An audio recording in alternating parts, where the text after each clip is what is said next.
Hi every one, എല്ലാവരും സുഖമായിട്ടിരിക്കുന്നു. അപ്പം നമ്മുടെ റംസാൻ സീരീസിൻ്റെ അടുത്ത റെസിപ്പി ആയിട്ട് ഞാനിവിടെ എത്തിയിട്ടുണ്ട് കേട്ടോ. ഇത് കണ്ടപ്പോൾ തന്നെ മനസ്സിലായി കാണുമല്ലോ, നമ്മുടെ ചിക്കൻ പോലെയാണ് ഇന്നത്തെ നമ്മുടെ ഒരു ഐറ്റം.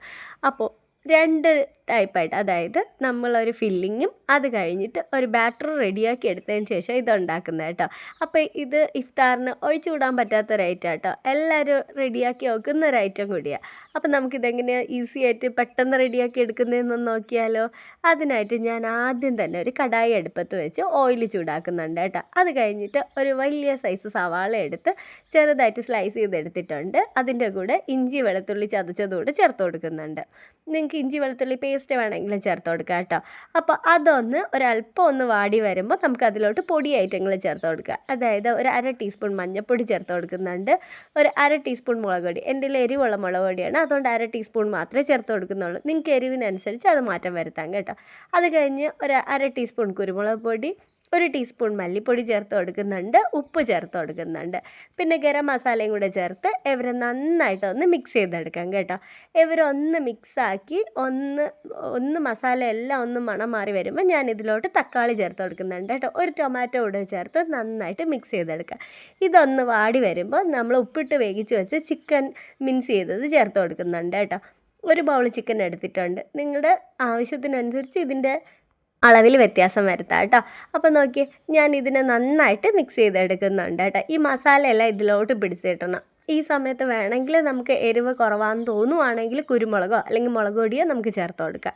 അപ്പോൾ നോക്കിയേ, ഇവരൊന്ന് നന്നായിട്ടൊന്ന് മിക്സാക്കി കിട്ടണം. അതായത് ഈ മസാലയെല്ലാം നന്നായിട്ട് ഈ ചിക്കനിലോട്ടൊന്ന് പിടിച്ചിടണം. അത് നന്നായിട്ടൊന്ന് ഇളക്കി ഒന്ന് യോജിപ്പിച്ച് വരുമ്പോൾ നമുക്കിതിലോട്ട് മല്ലിയില ചേർത്ത് കൊടുക്കാം കേട്ടോ. അപ്പോഴേക്കും നമ്മൾ ഈ മിക്സ് റെഡിയാക്കി കിട്ടിയിട്ടുണ്ട്. അടുത്ത് നമുക്ക് ബാറ്റർ റെഡിയാക്കി എടുക്കണം. അതിന് വേണ്ടിയിട്ട് ഞാനൊരു മിക്സിയുടെ ജാറിൽ 2 മുട്ട പൊട്ടിച്ച് ചേർത്തിട്ടുണ്ട്. അതിൽ 1 കപ്പ് പാല് ചേർത്ത് കൊടുക്കുന്നുണ്ട്. അതിലോട്ട് ഒരു 1/4 ഗ്ലാസ് ഓയിൽ ചേർത്ത് കൊടുക്കുന്നുണ്ട് കേട്ടോ. ഇതെല്ലാം ഒരു സെയിം അളവിന് വേണം റെഡിയാക്കി എടുക്കാൻ വേണ്ടിയിട്ട്. അതിൻ്റെ കൂടെ തന്നെ അതേ സെയിം ഗ്ലാസ്സിന് 1 കപ്പ് മൈദ മാവ് കൂടെ ചേർത്ത് കൊടുക്കുന്നുണ്ട് കേട്ടോ.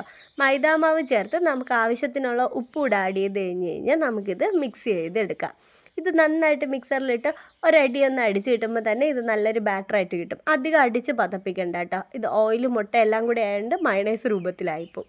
അപ്പോൾ നോക്കി, അത് കഴിഞ്ഞ് നമ്മളൊരു പാൻ അടുപ്പത്തോട്ട് വെച്ച് അതൊന്ന് ചൂടാക്കി എടുക്കുന്നുണ്ട് കേട്ടോ. ഇതിലോട്ട് ഒരല്പം ഓയിൽ തൂക്കി കൊടുക്കുന്നുണ്ട്, ഒരുപാട് വേണ്ട. ഇത് നമ്മൾ ഈ ബാറ്റർ ഒഴിച്ചിട്ട് മറിച്ചിടാനുള്ളത്. അപ്പോൾ അതിനൊരു സപ്പോർട്ടിന് വേണ്ടിയിട്ട് ഓയിൽ ഒഴിച്ച് കൊടുത്താൽ നോൺ സ്റ്റിക്ക് പാൻ ആയിരുന്നാലും അടി പിടിക്കാണ്ട് നമുക്ക് പെട്ടെന്ന് തന്നെ മറിച്ചെടുക്കാൻ പറ്റും. അപ്പോൾ നമ്മൾ അതൊന്ന് ചൂടായി വരുമ്പോഴേക്കും അതിലോട്ട് നമ്മൾ അരച്ച് വെച്ചേക്കുന്ന ബാറ്ററിൻ്റെ പകുതി ഒഴിച്ച് കൊടുക്കുന്നുണ്ട് കേട്ടോ. പകുതി ഇതിലോട്ട് ഒഴിച്ച് കൊടുത്തിട്ട് ഇനി അടുത്ത് നമ്മൾ ഒരു 5 മിനിറ്റ് ഇതിനെ ജസ്റ്റ് ഒന്ന് അടച്ച് വെച്ചിട്ട് ഒന്ന് വേവിച്ചെടുക്കുക. ഒരു 5 മിനിറ്റ്, 2 to 5 വെച്ചിട്ട്.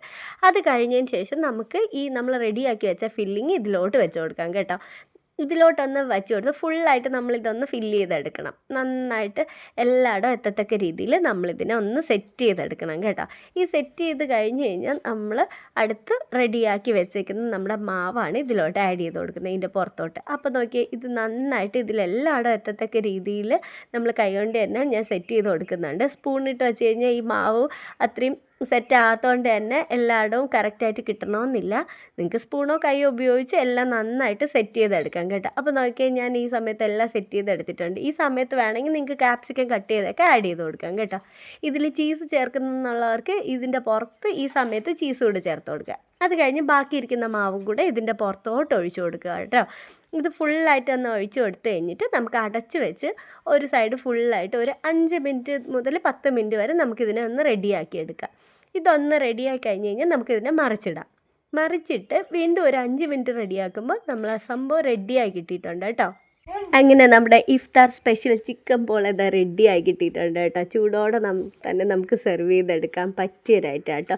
ഈ ഒരു ഐറ്റം തന്നെ മതിയാവും. നല്ലൊരു ഫില്ലിങ്ങും ബാറ്ററുമായിട്ട് ഇച്ചിരി ഹെവി ആയിട്ടായിട്ട് നമുക്ക് കഴിക്കാനും പറ്റും. നമ്മൾ ഇഫ്താർ സ്പെഷ്യൽ റെസിപ്പിയിൽ ഇൻക്ലൂഡ് ചെയ്യാൻ പറ്റിയൊരു ഐറ്റം കേട്ടോ. എല്ലാവരും റെഡിയാക്കി എടുക്കുന്നതാണ്. എന്നാൽ ഈ മലപ്പുറം സൈഡിലൊക്കെ സ്ഥിരം അങ്ങോട്ടൊക്കെ ഉണ്ടാവും. നമ്മുടെ ട്രിവാൻഡ്രം സൈഡിലൊക്കെ ഇത് ഇച്ചിരി കുറവാണ്. ഇപ്പോൾ ആയി വരുന്നുണ്ട്. അപ്പോൾ നോക്കിയേ, റെഡിയാക്കി എടുക്കാത്തവർ എന്തായാലും റെഡിയാക്കി നോക്കണം കേട്ടോ. വളരെ സിമ്പിളായിട്ട് ഒരു പെട്ടെന്ന് നമുക്ക് റെഡിയാക്കി എടുക്കാൻ പറ്റിയൊരു ഐറ്റം. ഇതിൻ്റെ ഫില്ലിങ് നമ്മൾ റെഡിയാക്കിയത് ഒരു ഇച്ചിരി കൂടുതൽ റെഡിയാക്കി ഫ്രീസ് ചെയ്ത് വെച്ച് കഴിഞ്ഞ് കഴിഞ്ഞാൽ നമുക്ക് സമൂസയ്ക്കും എല്ലാത്തിനും യൂസ് ചെയ്യാൻ പറ്റിയൊരു ഫില്ലിംഗ് കേട്ടോ. അപ്പോൾ അത് ഇച്ചിരി കൂടുതൽ തന്നെ റെഡിയാക്കി വെച്ച് കഴിഞ്ഞാൽ നമുക്ക് അടുത്തടുത്ത് ഇഫ്താർ വിരുന്നിനൊക്കെ റെഡിയാക്കി എടുക്കാൻ പറ്റും. അതേപോലെ ഈ ഫില്ലിങ് വെച്ച് കഴിഞ്ഞാൽ നമുക്ക് സമൂസ എല്ലാം റെഡിയാക്കി എടുക്കാനും പറ്റും. അപ്പോൾ നോക്കിയേ, ഇതുപോലത്തെ റെസിപ്പീസിന് വേണ്ടിയിട്ട് ചാനൽ സബ്സ്ക്രൈബ് ചെയ്യാനും ഫോളോ ചെയ്യാനും റെസിപ്പി ഇഷ്ടപ്പെട്ടാൽ ലൈക്ക് ചെയ്യാനും കമൻറ്റ് ചെയ്യാനും മറക്കരുതേ. ബായ്.